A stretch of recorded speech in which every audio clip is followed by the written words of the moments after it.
ದತ್ತಾತ್ರೇಯ ಹೊಸಬಾಳೆ ಅವರ ವಿರುದ್ಧ ಈಗ ಕಾಂಗ್ರೆಸ್ ನೋಡಿ, ದತ್ತಾತ್ರೇಯ ಹೊಸಬಾಳೆ ಅವರು ಯಾವ ಸ್ಕೂಲ್ ಆಫ್ ಥಾಟಿಂದ ಬರ್ತಾರೆ? ಆರ್ ಎಸ್ ಎಸ್ ನಲ್ಲಿ ಜಾತ್ಯತೀತ ಇರ್ಬೋದು, ಸಮಾನತೆ ಇರ್ಬೋದು, ಸಮಾನವಾದಂಥ ಅವಕಾಶಗಳಿರ್ಬೋದು, ಅವರಿಗೆ ಅಲರ್ಜಿ ಇದೆ.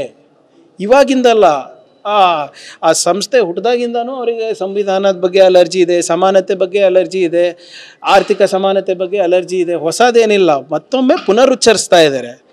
ನಾವು ಆರ್ ಎಸ್ ಎಸ್ ಅವರ ತತ್ವ ಸಿದ್ಧಾಂತವನ್ನು ಮುಂಚೆಯಿಂದ ನಾವು ವಿರೋಧ ಮಾಡ್ಕೊಂಡು ಬಂದಿದ್ದೀವಿ, ಮುಂದೆನೂ ಮಾಡ್ತೀವಿ. ನಾನು ಹೇಳಿಲ್ವ, ಮೊನ್ನೆ ನನ್ನ ಸಾಮಾಜಿಕ ಜಾಲತಾಣದಲ್ಲೂ ಅದೇ ಹೇಳಿದೆ.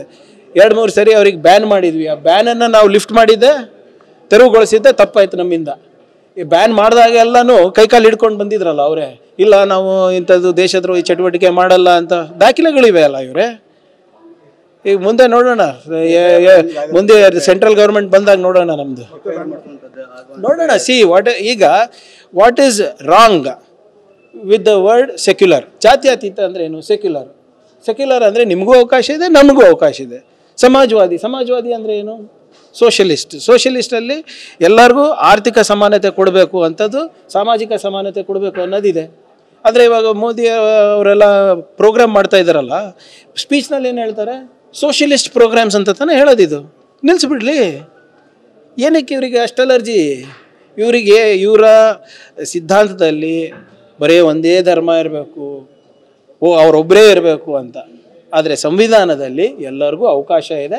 ಅದನ್ನು ನಾವು ಎತ್ತಿ ಹಿಡಿಯೋ ಕೆಲಸ ನಾವು ಮಾಡ್ತೀವಿ. 100% ಅವರಿಗೆ ನಮ್ಮ ಇತಿಹಾಸ ಓದಕ್ಕೆ ಹೇಳಿ. ನಾನು ನಿಮ್ಮ ಮುಖಾಂತರ ಮನವಿ ಮಾಡ್ತೀನಿ, ಕಾನ್ಸ್ಟಿಟ್ಯೂಂಟ್ ಅಸೆಂಬ್ಲಿ ಡಿಬೇಟ್ಸನ್ನು ಓದಕ್ಕೆ ಹೇಳಿ. ಏನಂತ ಡಾಕ್ಟರ್ ಬಾಬಾ ಸಾಹೇಬ್ ಅಂಬೇಡ್ಕರ್ ಅವರಂದು ಏನಂತ ಹೇಳಿದ್ದಾರೆ ಅದರಲ್ಲಿ? ಅವಾಗಿನ ಪ್ರಸ್ತುತ ವಾತಾವರಣದಲ್ಲಿ ನಮ್ಮ ಸಂವಿಧಾನ, ಇವಾಗಿನ ಸಂವಿಧಾನ ಏನಿದೆ ಅದು ಸರಿಯಾಗಿದೆ. ಆದರೆ ಕಾಲಕ್ಕೆ ಜನರ ಆಶೆ ತಕ್ಕಂತೆ ಅದನ್ನು ನಾವು ಅಮೆಂಡ್ಮೆಂಟ್ ಮಾಡ್ಬೋದು ಅಂದ್ಬಿಟ್ಟು. That is why our constitution is called a living document. Common sense ಇದೆಯಾ ಇವರಿಗೆ? ಈಗ 370 ಇವಾಗ ತಂದ್ರಲ್ಲ, ಇತ್ತ ನಮ್ಮ ಸಂವಿಧಾನದಲ್ಲಿ? ಅವಾಗ ಇರಲಿಲ್ಲ. ಇವಾಗ ಅಮೆಂಡ್ಮೆಂಟ್ ತಾನೇ ಇತ್ತು. 371J ಇತ್ತಾ? ಇಲ್ಲ, ಇಟ್ ವಾಸ್ ಅನ್ ಅಮೆಂಡ್ಮೆಂಟ್. ಇವರು ಫಸ್ಟು ನೋಡಿ, ಇವರು ಯಾವುದೇ ಇತಿಹಾಸದಲ್ಲಿ ಪಾಲ್ಗೊಂಡಿಲ್ಲ, ಹೋರಾಟದಲ್ಲಿ ಪಾಲ್ಗೊಂಡಿಲ್ಲ. RSS ಅವ್ರದ್ದು ಸ್ವಂತದಂಥ ಒಂದು ಇತಿಹಾಸ ಸೃಷ್ಟಿ ಮಾಡ್ಲಿಕ್ಕೆ ಹೊಡ್ತಾ ಇದ್ದಾರೆ. ಅದಕ್ಕೆ ಈ ವಾಟ್ಸಪ್ನಲ್ಲಿ, ಫೇಸ್ಬುಕ್ನಲ್ಲಿ ಏನು ಬೇಕು ಅದೇ ಬರೀತಾರೆ. ಆದರೆ ಇವರು ಕಾನ್ಸ್ಟಿಟ್ಯೂಂಟ್ ಅಸೆಂಬ್ಲಿ ಡಿಬೇಟ್ಸ್ ಓದ್ಕೊಳ್ಳಿ. ಇವರು ಅಂಬೇಡ್ಕರ್ ಅವ್ರ ವಿರುದ್ಧ ಮುಂಚೆನೂ ಇದ್ದರು. ಈಗ ಇವರೇ ಸದನದಲ್ಲಿ ನೀವೆಲ್ಲರೂ ಸಾಕ್ಷಿ ಇದ್ರಲ್ರಿ.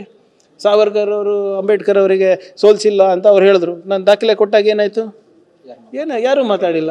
ಅದಾದಮೇಲೆ ಚಾಲೆಂಜ್ ಮಾಡಿದ್ರು ವಿರೋಧ ಪಕ್ಷದ ನಾಯಕರು, ಮೇಲ್ಮನೆದವರು. ಅದಕ್ಕೂ ನಾನು ದಾಖಲೆಗಳು ಕೊಟ್ಟೆ. ಅದು ರಾಜೀನಾಮೆ ಕೊಟ್ರ ಅವರು?